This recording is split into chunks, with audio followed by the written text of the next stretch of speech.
ശ്രീമതി ദീപ അനിൽ, നോക്കൂ, ഈ വിഷയം ഉണ്ടായ സമയം മുതൽ തന്നെ ഈ നീറ്റ് ചോർച്ചയുമായി ബന്ധപ്പെട്ട് എത്രയോ നടപടികൾ ഈ സർക്കാർ എടുത്തു കഴിഞ്ഞിരിക്കുന്നു. 10 വർഷം തടവും 1 കോടി രൂപ വരെ പിഴയും വരുന്ന രീതിയിലേക്ക് നിയമവ്യവസ്ഥ നമ്മുടെ രാജ്യത്ത് വരികയാണ്. ഇനിയും ഇത്തരം തെറ്റുകൾ ആവർത്തിച്ചു കഴിഞ്ഞാൽ ഇന്നിപ്പോൾ മന്ത്രി ധാർമ്മികമായ ഉത്തരവാദിത്തം ഏറ്റെടുത്ത് രാജിവെക്കുന്നുണ്ട്. ഒപ്പം ഫാസ്റ്റ് ട്രാക്ക് കോടതികൾ ഈ വിഷയം പരിഗണിക്കാനായി വരുന്നു. എൻ്റെ ചോദ്യം, പക്ഷേ ഈ സമര രീതിയെ കോൺഗ്രസ് എന്തിനാണ് ഇങ്ങനെ അംഗീകരിക്കുന്നത്? കാരണം ഇതെല്ലാം നീറ്റുമായി ബന്ധപ്പെട്ട ഒരു ഭാഗത്ത് നിൽക്കുന്നുണ്ട്. കേന്ദ്ര സർക്കാർ അതിനെ അഡ്രസ്സ് ചെയ്ത് കഴിഞ്ഞിരിക്കുന്നു. ഇപ്പോഴിതാ സമരം അവസാനിക്കുകയാണ്. പക്ഷേ കഴിഞ്ഞ 2-3 ദിവസം ജന്തർ മന്ദറിൽ നടന്നത് അത്ര ശരിയായ കാര്യങ്ങളല്ലല്ലോ. കാരണം ഭാരതത്തിൻ്റെ സൈന്യത്തെ അധിക്ഷേപിച്ചുകൊണ്ടുള്ള മുദ്രാവാക്യങ്ങൾ, അവിടെ തക്ബീർ വിളികൾ മുഴങ്ങുന്നു, ഔറംഗസേബിൻ്റെ ചിത്രം ഉയർത്തിക്കൊണ്ട് പ്രകടനം നടത്തുന്നു. ഇന്ന് കേരളത്തിൽ നിന്നുള്ള ഒരു വിദ്യാർത്ഥി തന്നെ, ഒരു സമരക്കാരൻ തന്നെ ഇട്ടിരിക്കുന്ന ഒരു വീഡിയോയിൽ പറയുന്നത് ഇവിടെ മുഴുവൻ അരാജകവാദികൾ ജന്തർ മന്ദറിനെ ഹൈജാക്ക് ചെയ്തു എന്നതാണ്. അപ്പോൾ അവിടെ എന്താണ് രാഹുൽ ഗാന്ധിക്കും കോൺഗ്രസിനുമൊക്കെ കാര്യം?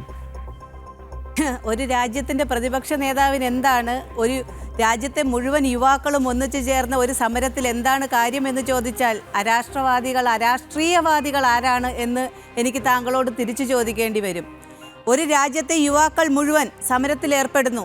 21ഓളം കുട്ടികൾ ആത്മഹത്യ ചെയ്ത നീറ്റ് പരീക്ഷാ ചോദ്യപേപ്പറിൻ്റെ ചോർച്ച, ആ ചോർച്ച എന്ന വാക്കുച്ചരിക്കാൻ പോലും ധൈര്യമില്ലാത്ത ഒരു വിദ്യാഭ്യാസ മന്ത്രി, അദ്ദേഹം രാജിവെക്കണമെന്ന് രാജ്യത്തെമ്പാടുമുള്ള യുവാക്കൾ, രാജ്യത്തെ പല ഭാഗങ്ങളിൽ നിന്നുള്ളവർ ഒന്നിച്ചു ചേർന്നുകൊണ്ട് പറയുമ്പോൾ അവരെല്ലാവരും കൂടി ഒരുമിച്ച് ചേർന്ന് സോഷ്യൽ മീഡിയ പ്ലാറ്റ്ഫോമിൽ നിന്നും ജന്തർ മന്ദറിലേക്ക് എത്തുന്നു.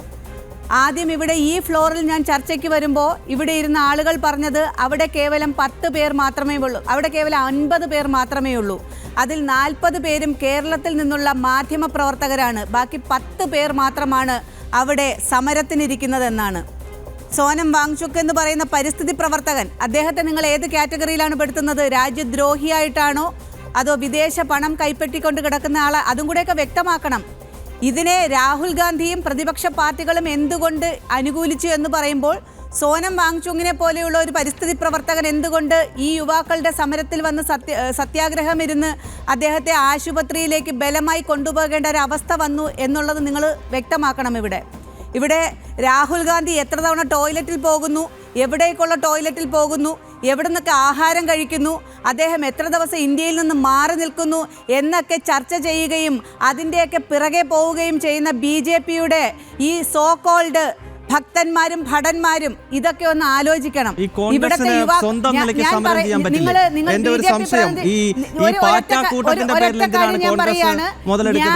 ഞാൻ ശ്രദ്ധിക്കുകയായിരുന്നു.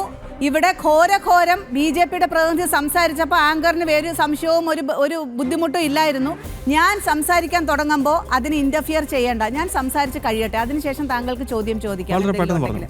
അപ്പോൾ ഇതൊക്കെ ഈ രാഹുൽ ഗാന്ധിയുടെ പുറകെ നടക്കുകയും അദ്ദേഹത്തിൻ്റെ പേഴ്സണലായിട്ടുള്ള കാര്യങ്ങളിൽ കടന്നു കയറുകയും ചെയ്യുന്നവർ മറ്റ് കാര്യങ്ങളും കൂടെയൊക്കെ ഒന്ന് നോക്കണം. രാജ്യത്ത് നടക്കുന്ന കാര്യങ്ങളോട് നോക്കണം. 21 കുട്ടികൾ ജീവൻ വെടിയേണ്ടി വന്ന സാഹചര്യം. ഇവിടെ ഒരു കുട്ടി ഇപ്പോഴും ICUവിൽ കിടക്കുകയാണ്. സാക്ഷി എന്ന് പറയുന്ന കുട്ടി ICUവിലാണ്. ആ കുട്ടിയെ എന്തിനാണ് അടിച്ചത്? ഇവിടെ എത്രയോ പേരുടെ ദേഹത്തിൻ്റെ ഫോട്ടോയും വീഡിയോയും നമ്മൾ പുറത്ത് കണ്ട്. പെല്ലറ്റ് കൊണ്ടുള്ള ആക്രമണം, മറ്റെന്താണ് ആണി കൊണ്ടുള്ള, ലാത്തി കൊണ്ടുള്ള ആക്രമണങ്ങൾ, ഇതൊക്കെ നമ്മൾ കണ്ടതാണ്. ഇങ്ങനെയാണോ ഒരു യുവജനങ്ങളുടെ സമരത്തെ? നിങ്ങളിപ്പോൾ പറഞ്ഞല്ലോ വിദ്യാർത്ഥികൾക്ക് വേണ്ടി, യുവജനങ്ങൾക്ക് വേണ്ടി മന്ത്രി ധർമ്മേന്ദ്ര പ്രധാൻ രാജിവെച്ചു എന്ന് പറയുമ്പോൾ ധർമ്മേന്ദ്ര പ്രധാന് 35 ദിവസം കാത്തിരിക്കണമായിരുന്നു. ഈ കുട്ടികളുടെ മേൽ ഇത്രയധികം അരാജകത്വവും നരനായാട്ടം നടത്തണമായിരുന്നു രാജിവെക്കാൻ. ഇതിനു മുമ്പേ കുട്ടികൾ ആവശ്യപ്പെട്ടത് രാജിവെക്കണമെന്നാണല്ലോ ധർമ്മേന്ദ്ര. ആദ്യം മുതൽ അവർ പറഞ്ഞത് ധർമ്മേന്ദ്ര പ്രധാൻ എന്ന് പറയുന്ന വിദ്യാഭ്യാസ മന്ത്രി ഇതിൻ്റെ ഉത്തരവാദിത്വം ഏറ്റെടുത്തുകൊണ്ട് രാജിവെക്കണം. അതിന് വിസമ്മതിച്ചുകൊണ്ട് ഇന്ന് രാവിലെ വരെയും നിങ്ങളുടെ BJP എന്താണ്, NDAയുടെ സർക്കാർ, നരേന്ദ്രമോദി ഉൾപ്പെടെയുള്ളവർ എന്താണ് പറഞ്ഞുകൊണ്ടിരുന്നത്? അദ്ദേഹത്തിൻ്റെ വകുപ്പ് മാറ്റി കൊടുക്കുമെന്നാണ് പറഞ്ഞുകൊണ്ടിരുന്നത്. അവസാനം ഗത്യന്തരമില്ലാതെ രാജിവെക്കേണ്ടി വന്നു. ഇവിടെ പ്രതിപക്ഷത്തിന് എന്താണ് റോൾ എന്ന് ചോദിച്ചാൽ തീർച്ചയായിട്ടും യുവജനങ്ങളുടെ പ്രക്ഷോഭം ഇങ്ങനെ നടക്കുമ്പോൾ ഉത്തരവാദിത്തപ്പെട്ട പ്രതിപക്ഷം അതിലിടപെട്ടില്ലെങ്കിലാണ് അവിടെ പ്രതിപക്ഷത്തിന് ഉത്തരവാദിത്വം ഇല്ലാതാകുന്നത്. അവിടെ ഉത്തരവാദിത്വം കാണിച്ചു, ഇടപെട്ടു, കുട്ടികൾക്ക് ചോദ്യം, കോൺഗ്രസ് എന്താണ് സ്വന്തം നിലയ്ക്ക് സമരം ചെയ്യാത്തത്? കോൺഗ്രസ് എന്തിനാണ് പാറ്റകളുടെ പേര്? അല്ല, ഇത് ഇത്ര വലിയ വിഷയമാണെങ്കിൽ ഈ വിഷയത്തിൽ വലിയ ധാർമ്മിക ബോധം രാഹുൽ ഗാന്ധിക്കും കോൺഗ്രസിനും ഉണ്ടായിരുന്നെങ്കിൽ എന്തിന് പാറ്റകളുടെ ബാനറിൽ സമരം ചെയ്യുന്നു? അതാണ് ചോദ്യം. സ്വന്തം നിലയ്ക്ക് നിങ്ങൾക്ക് സംഘടനാ സംവിധാനമില്ലേ? സ്വന്തം നിലയ്ക്ക് സംഘടനാ സംവിധാനമില്ലേ? ബാനറിൽ സമരം ചെയ്യുകയല്ല കോൺഗ്രസ് ചെയ്തത്. ഈ സമരം ചെയ്തത് കോൺഗ്രസുമല്ല. ഈ സമരം ചെയ്തത് ഈ സമരം ചെയ്തത് ഇത് കുട്ടികളുടെ കാര്യമാണ്. അല്ല, മുഖ്യ പ്രതിപക്ഷ പാർട്ടിയല്ലേ? കോൺഗ്രസിന്റെ വിദ്യാർത്ഥി സംഘടനയുണ്ടല്ലോ, NSU ഇല്ലേ? ഈ സമരം ചെയ്തത് രാജ്യത്തെ യുവാക്കളാണ്. അതിൽ NSUവിന്റെ ആളുകളുണ്ട്. നിങ്ങൾ നോക്കി ABVPയുടെ ആളുകളും ഉണ്ടാവും. ഈ സമരം ചെയ്ത യുവാക്കളാണ്. അവർ സമരം ചെയ്തുകൊണ്ടിരിക്കുകയാണ്. ആ സമരത്തെ നിരീക്ഷിക്കുകയായിരുന്നു.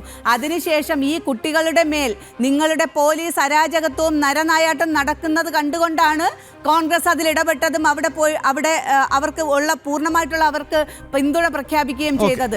അല്ലാതെ ഒരു സമരത്തെ അടിച്ചമർത്തേണ്ട രീതി ഇതല്ല. സ്വതന്ത്ര ഇന്ത്യയുടെ ചരിത്രത്തിൽ ഇങ്ങനെ ഒരു അടിച്ചമർത്തൽ സമരം ഉണ്ടായിട്ടില്ല. അതുപോലെ തന്നെ ഇത്രയും ശക്തമായ യുവജന പ്രക്ഷോഭം ഇതുപോലെ ഉണ്ടായിട്ടുമില്ല.